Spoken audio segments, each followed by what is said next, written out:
case briefs, and so much more. LSData's got what you're looking for.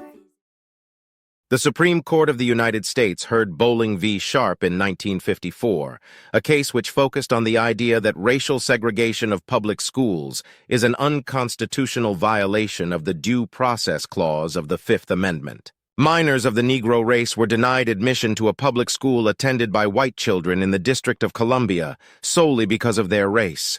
They filed a complaint seeking admission to the school, but the District Court for the District of Columbia dismissed it.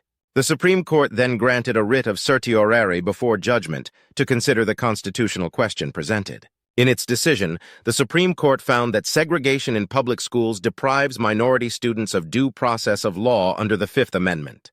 This decision was made on the same day as the Brown 1 decision, in which the court held that racially segregated public schools are unconstitutional under the Equal Protection Clause of the 14th Amendment. Although the District of Columbia is not subject to the Equal Protection Clause, the court found that discrimination is violative of due process and therefore unconstitutional.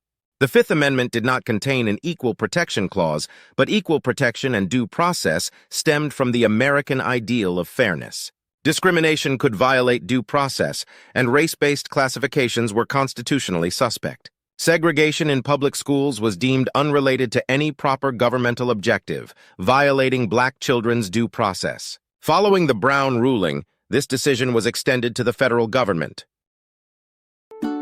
Case briefs, and so much more.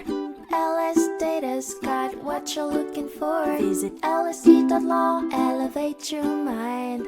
Leave the stress of class.